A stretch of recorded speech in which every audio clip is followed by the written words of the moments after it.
3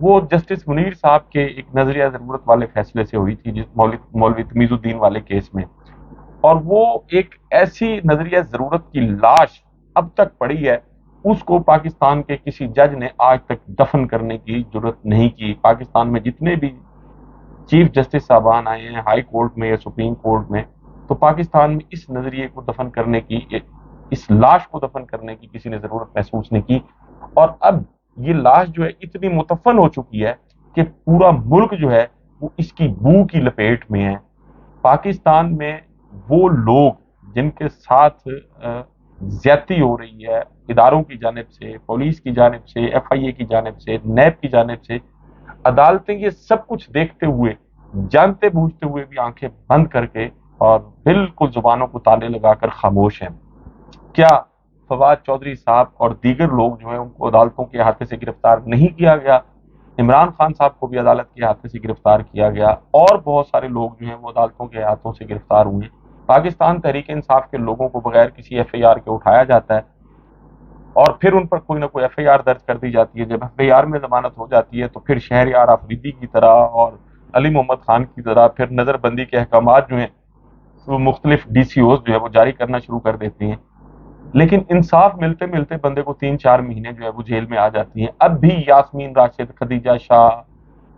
صنم جاوید، عالیہ اور دیگر خواتین جو ہیں، محمود الرشید صاحب ہیں، اعجاز چودھری صاحب ہیں، وہ سارے لوگ ابھی تک پابند سلاسل ہیں۔ ایک مطلب ہے نہ تو ان کے خلاف کوئی ایسا انکریمنیٹنگ میٹیریل موجود ہے، لیکن وہ اسپیشل جے آئی ٹی جو بنائی گئی تھی، عمران خان صاحب جیل میں تھے لیکن انہوں نے 9 مئی کے واقعات میں ان کو بھی قصوروار قرار دے دیا۔ تو آج یہ ثابت ہو گیا ہے کہ پاکستان کی جو عدلیہ ہے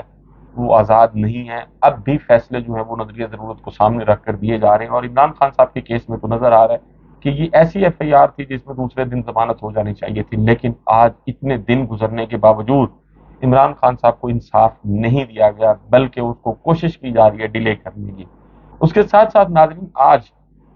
ایک خبر بھی ہے، وہ اس خبر کی طرف بعد میں آتے ہیں۔ پہلے آج فل کورٹ ایک ریفرنس تھا، نئے عدالتی سال کی تقریب کا باقاعدہ آغاز ہوا، اس میں جسٹس یحییٰ آفریدی وہ بیرون ملک تھے، وہ صرف اس میں حاضر نہیں تھے، باقی دیگر ججز صاحبان جو تھے وہ اس میں موجود تھے۔ تو آج چیف جسٹس عمر رضا بندیال صاحب جو ہیں انہوں نے اپنی 1 سال کی جو کارکردگی تھی، اس پہلے بھی 1 سال کی کارکردگی پر روشنی ڈالی تھی گزشتہ خطاب میں، تو انہوں نے کہا کہ جی بطور چیف جسٹس یہ میرا آخری خطاب ہے، میں نے گزشتہ سال اپنے 1 سال کی کارکردگی پر روشنی ڈالی تھی سپریم کورٹ کی۔ میری تعیناتی میں 1 سال میں سپریم کورٹ نے ریکارڈ 23,000 مقدمات نمٹائے ہیں۔ اس سے پہلے 1 سال میں مقدمات نمٹانے کی زیادہ سے زیادہ تعداد جو تھی وہ 18,000 تھی۔ میری کوشش تھی کہ زیر التوا مقدمات جو ہیں وہ 50,000 سے کم ہو سکیں، لیکن زیر التوا مقدمات میں صرف 2,000 ہی کم کر سکے۔ فروری 2023 میں سپریم کورٹ کے سامنے کئی آئینی مقدمات آئے، آئینی ایشوز میں الجھا کر عدالت کا امتحان لیا گیا، سخت امتحان اور ماحول کا عدالت خود شکار بنی۔ جو واقعات پیش آئے انہیں دہرانا نہیں چاہتا، لیکن اس سے عدالتی کارکردگی متاثر ہوئی۔ تمام واقعات آڈیو لیکس کے اس فیصلے کا حصہ بنائے ہیں، اور پھر انہوں نے نئے آنے والے جو چیف جسٹس ہیں قاضی فائز عیسیٰ صاحب، ان کے لیے بھی نیک خواہشات کا اظہار کیا۔ انہوں نے کہا کہ جی ہمارا نقطہ نظر جو ہے وہ ایک دوسرے سے یقیناً مختلف ہے، لیکن جسٹس قاضی فائز عیسیٰ جو ہے وہ ایک قابل تعریف شخصیت کے مالک ہیں، اس لیے ان کے لیے میرے دل میں بہت عزت ہے۔ اب یہ بات کی ہے، لیکن انتہائی احترام کے ساتھ عمر عطا بندیال صاحب، اسی قوم نے اسی سال میں دیکھا ہے کہ آپ نے جو عدالتی فیصلے کیے ہیں ان کے ساتھ سلوک کیا کیا گیا، اور جن لوگوں نے ان کے ساتھ برا سلوک کیا آپ نے کسی ایک کو بھی کنٹمپٹ کا نوٹس جو ہے وہ جاری نہیں کیا۔ 14 مئی کو انتخابات کے حوالے سے فیصلہ آپ نے کیا تھا، اس فیصلے پر آپ عمل درآمد نہیں کرا سکے۔ اس کے ساتھ ساتھ آپ ہی کے دور تعیناتی، یعنی جب آپ چیف جسٹس تھے اس ملک کے، پاکستان تحریک انصاف کو کرش کرنے کے لیے پورے ملک میں آپریشن کیا گیا، پاکستان تحریک انصاف کے لوگوں پر مقدمات بنائے گئے، ان کو جیلی مقدمات میں اور نظر بندیوں کے جو آرڈرز جاری کیے گئے، ہزاروں لوگ جو ہیں اس میں جیلوں میں قید رہے، لیکن سپریم کورٹ آف پاکستان یہ سب کچھ چپ کر کے دیکھتی رہی، اور جن لوگوں نے سپریم کورٹ آف پاکستان کے دروازے پر آ کر غلیظ نعرے لگائے اور بڑی انسلٹنگ قسم کی زبان استعمال کی، ان کے خلاف بھی کوئی ایکشن نہیں لیا گیا. مریم نواز صاحبہ نے آپ کا نام لے کر اور آپ کی فیملی کے لوگوں کے نام لے کر جو کچھ کہا، آپ نے ان کے خلاف بھی کوئی کارروائی نہیں کی. بنیادی طور پر آپ کا جو یہ دور تعیناتی ہے بطور چیف جسٹس، جتنا عرصہ آپ تعینات رہے ہیں، یہ کوئی ایسا دور نہیں ہے جس پر کوئی تعریف کی جائے یا جس پر آپ خراج تحسین کے مستحق ہیں. رات کو 12 بجے آپ نے عدالت کھولی تھی، اس دن سے لے کر اب تک یہ ملک جو ہے یہ مختلف آئینی بحرانوں میں الجھا ہوا ہے، اور جس کا سامنا اب تک ہم کر رہے ہیں. تاریخ جو ہے اس حوالے سے ہمیشہ آپ کو یاد رکھے گی. آپ کا دور جو ہے وہ قابل فخر دور یقیناً نہیں ہے. اس کے ساتھ ساتھ ناظرین، وہ لوگ جو پاکستان میں الیکشن کے حوالے سے التوا چاہتے تھے کہ جی دیر تک انتخابات کو ملتوی کیا جا سکے، ان کو بھی شاید سمجھ آنی شروع ہو گئی ہے کہ اب جو معاملات ہیں الیکشن کے حوالے سے، الیکشنز کو دیر تک ملتوی کرنا شاید ممکن نہیں ہوگا. تو آج ناظرین خبر یہ آئی ہے کہ جی وفاقی وزیر قانون جو ہیں، وفاقی وزیر قانون و انصاف احمد عرفان اسلم صاحب جو ہیں، انہوں نے ایوان صدر میں عارف علوی صاحب جو ہیں ان سے ملاقات کی ہے، اور اس ملاقات میں الیکشن کے حوالے سے بات چیت کی گئی ہے. اور پھر عارف علوی صاحب کے حوالے سے یہ کہا گیا کہ جی انہوں نے یہ کہا ہے کہ یہ الیکشن میں مشاورت جو ہے اس کا عمل چونکہ ایک تسلسل کے ساتھ جاری ہے، اور مشاورت کا عمل اچھی نیت کے ساتھ جاری رہنا ملک میں جمہوریت کے لیے مثبت چیز ہے. اب باتوں کی حد تک جو ہے وہ بے شک کہتے رہیں کہ جی مثبت چیز ہے، لیکن پنجاب اور خیبر پختونخوا میں 90 دن میں الیکشن نہیں ہوئے. موجودہ جو پنجاب اور خیبر پختونخوا کی حکومتیں ہیں یہ غیر قانونی اور غیر آئینی ہیں. اور جہاں تک وفاق کا تعلق ہے، اب چونکہ اسمبلیاں ڈیزالو ہو چکی ہیں، اگر 90 دن میں الیکشن نہیں ہوتے تب بھی یہ سارا معاملہ جو ہے یہ اس پر یقیناً سوالات اٹھتے ہیں. اور بطور صدر مملکت یہ آپ کی ذمہ داری ہے کہ وہ لوگ جو اس میں رکاوٹ بنتے ہیں قوم کے سامنے ان کا نام کھل کر لیں. اس کے ساتھ ساتھ ناظرین، عمران خان صاحب کی جو مشکلات ہیں وہ بھی ظاہر ہے ابھی کم نہیں ہو رہی، ان پر مزید کیسز بنانے کی تیاری ہے. میں نے اپنی پہلے بھی ایک ویڈیو میں کہا تھا کہ جو ڈپٹی اپنا نئے جو پروسیکیوٹر جنرل تھے اصغر حیدر صاحب، انہوں نے استعفیٰ دے دیا تھا. ان سے کچھ ایسے یعنی کرپشن کیسز کے حوالے سے ان پر دباؤ تھا کہ اس پر یہ کرپشن کیسز بنائے جائیں، جو وہ سمجھتے تھے کہ شاید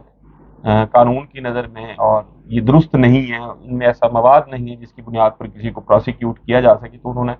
ریزائن کر دیا تھا. تو آج ڈپٹی چیئرمین نیب جو ہیں ظاہر شاہ صاحب، انہوں نے بھی استعفیٰ دے دیا. اور خبر یہ ہے کہ جی کرپشن کیسز میں اختلافات کے باعث انہوں نے کہا کہ جی وہ مزید کام جو ہے وہ جاری نہیں رکھنا چاہتے، اس لیے وہ اپنے اس عہدے سے مستعفی ہو رہے ہیں. انہوں نے اپنا جو استعفیٰ ہے وہ چیئرمین نیب کو بھجوا دیا. تو ناظرین، یعنی اس سے یہ ظاہر ہوتا ہے کہ ابھی تک نیب کا جو ادارہ ہے اس کو پولیٹیکل انجینئرنگ کے لیے استعمال کیا جا رہا ہے. وہ استعمال کرنے والے لوگ کون ہیں اس کا فیصلہ آپ خود کیجیے گا. اور لاسٹ میں ناظرین، آج میں نے ویڈیو کے شروع میں ایک بات کی تھی کہ ہمارے دوست ہیں عدیل سرفراز صاحب، جرنلسٹ ہیں، سپریم کورٹ کو کور کرتے ہیں اور بڑے اچھے اور زیرک جہاں دیدہ قسم کے وہ کورٹ رپورٹر ہیں. تو آج انہوں نے ایک ٹویٹ کی ہے کہ جی چیف جسٹس عمر عطا بندیال اور عبد القیوم صدیقی جو معروف صحافی ہیں ان کے درمیان تلخی ہوئی. چیف جسٹس عمر عطا بندیال نے عبد القیوم صدیقی کو اپنے ساتھ تصویر کھنچوانے کے لیے دعوت دی تو سینئر صحافی نے معذرت کر لی اور کہا کہ میں آپ کے ساتھ تصویر نہیں کھنچواؤں گا،